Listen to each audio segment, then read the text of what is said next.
مسرح دولadaha caalamiga ah ee ku kulmeen magaalada Dubai ee wadanka Imaaraadka Carabta waxa markiisa si meeqaam loo soo galay madaxweynaha Jamhuuriyadda Somaliland Mudane Cabdiraxmaan Maxamed Cabdilaahi Cirro oo markii goobtaasi laga sheegay lagu tilmaamay inuu yahay madaxweynaha haysta kalsoonida shacabkiisa isla markaasina helay 64% codadka dadweynaha waxa hareer socda madaxa sare ee shirkadda DP World ee wadankaasi Imaaraadka Mr Sultan Ahmed bin Sulaim iyo John Diphterius oo u xilsaaran inuu daadihiyo madashan u gaarka madaxweynaha Somaliland ee ummadaha caalamka uu ugu sheegay muhiimadda istiraatiijiyadeed ee Somaliland ay dunida u leedahay gaar ahaan dekadda Berbera oo maalgelintii DP World ay ku samaysay ay kor u qaaday awoodda iyo muhiimadda dekadda iyo dalalka ay u adeegto.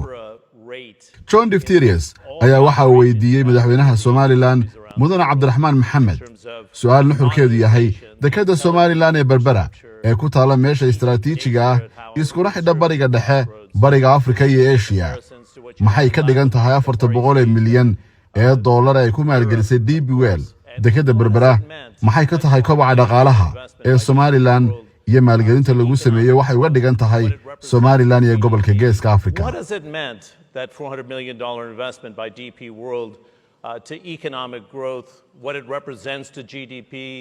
Thank you very much. Before I answer the question, I want to tell the audience I'm from Somaliland. One of the governments in the future. Madaxweyne Cabdiraxmaan oo hadalka qaatay ayaa waxa uu ku bilaabay inuu madaxda caalamka ee shirkaasi ku sugan u sheego inuu yahay madaxweynaha Somaliland oo ah dawlad mustaqbal u leh inay ku soo biirto qaramada la aqoonsan yahay ee dunida. Berbera Port is the most famous port in the Red Sea. It's very old port, and DP World has invested $400 million in Berbera Port. It was transformative. Berbera waa dekad caan ka ah nawaaxiga badda cas waa dekad fac weyn DP World ayaa ku maalgelisay $400 milyan oo dollar maalgelintaasi oo isbedel heer sare ah ka dhigtay dekadda Berbera way casriyowday dekaddu. It has modernized the port.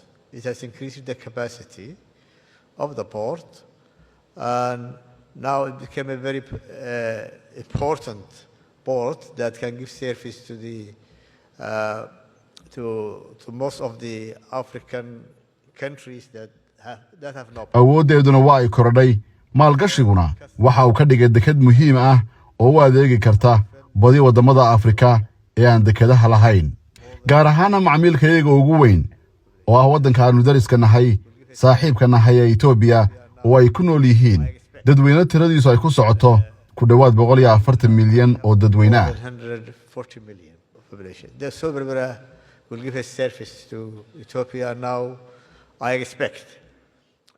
Waxaan rajaynayaa inuu dhawaan dhamaystirmo heshiiska kala gudbinta badeecadaha iyo ganacsiga oo u dhaxeeya Somaliland iyo Ethiopia. Is that something you think you can get done within your first year in office, which would conclude in December 2025, because everybody's been looking to... miyaa la filayaa inaad soo gabagabaysaan heshiiskaasi ganacsi ee Ethiopia iyo Somaliland oo ah mid muhiim oo la wada sugayo? My plan is to finalize before the end of the year. qorshahaygu waxa uu yahay inaan dhammaystiro heshiiskaasi inta ka horeysa dhamaadka sanadkan ayaa uu yidhi madaxweyne Cirro. Mr. President, I don't want to put you on the spot here because it's a very strategic time for Somaliland. Mr. John Diphterius ayaa weydiiyey madaxweyne Cirro maadaama hadda ay ku sugan tahay Somaliland xilligeedu ugu muhiimsanaa dhanka istiraatiijiyadda caalamkuna ay danaynayaan isla markaasina maamulka Trump ee hogaamiya waddanka Mareykanka la hadal hayo inay danaynayaan inay aqoonsadaan Somaliland maxaad la yeelan kartaan Mareykanka marka la eego dhanka militariga dhanka istiraatiijiyadda goobta ku taalaan iyo sidoo kale iskaashiyada kale halkee bay maraysaa arrinta ictiraafka ee caalamka aad ka raadinaysaan? Well, regarding the current situation of the whole world, Somaliland is located in a very strategic location. It has 850 kilometers of seashore in the Gulf of Aden. haddii aan ka hadlo xaaladda ictiraafka ee Somaliland waxay muhiim u tahay istiraatiijiyadda dunida waxay leedahay 850 kilomitir oo xeeb ah oo ku dhararan gacanka cadmeed xilligii dagaalkii qaboobaa dekadda Berbera waxay saldhig u noqotay quwadaha dunida Maraykanka oo mar ah iyo Ruushka oo mar ah. As a country, it became independent on 26 June 1960, but unfortunately, it has chosen to give up its sovereignty to find Greater Somalia and join it with Somalia. Somaliland waxay madax bannaanideeda heshay 26 Juun 1960, balse nasiib darro waxa xorriyaddii iyo madax bannaanideediiba ay u gacan gelisay Soomaaliya si loogu halgamo helista dhulkii Soomaalida oo dhan. taasi oo keentay inay isku biiraan 1 Juulaay. Mar kale ayay Somaliland la soo noqotay madax bannaanideedii 18 May 1991.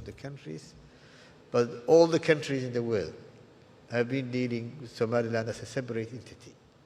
balse Somaliland ilaa xilligaasi aqoonsi kama helin wadamada caalamka, balse adduunku waxa uu Somaliland ula macaamilaa si gaar ah. Somaliland waa qaran dimuqraadi ah oo awoodda xukunka si dimuqraadi ah loola kala wareego. In a democratic way. Yeah, peaceful transition, actually. Yes. Ma waxaad u jeedaa awood wareejin nabadgelyo ah?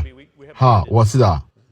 Waqtiga oo kooban awgii maxay noqon kartaa natiijada ictiraafka uu hormuud ka noqdo madaxweynaha Maraykanka Donald Trump, taasi oo xambaarsan ictiraaf caalami ah marka la eego aragtidaada mudane. As a country, in your view, sir? Regarding our democratic administrative system, we are expecting. Marka la eego nidaamka iyaga dimuqraadiga ah, waxaanu filaynaa in dunida ay ka garowdo oo ay nagu abaalmariso hanaanka dimuqraadiga ah. Xiriir wanaagsan ayaan la leenahay Maraykanka, Ingiriiska iyo wadamo badan oo dunida ah. Waxaan rajaynayaa in Maraykanku uu noqon doono dalka ugu horeeya ee aqoonsada Somaliland. United States may be the first country to recognize Somaliland. Gabagabadii madaxweynaha Somaliland waxa uu sheegay inay sii horumarin doonaan xidhiidhada caalamiga ah, waxaana uu mahad celiyey madaxda caalamka ee madasha fadhiyey. Sidoo kalena waxa uu bogaadiyey qabanqaabiyeyaasha shirka dowladaha caalamka ee ka furmay Dubai, kaasi oo markii ugu horeysay Somaliland si madax bannaan loogu soo casuumay. Thank you very much.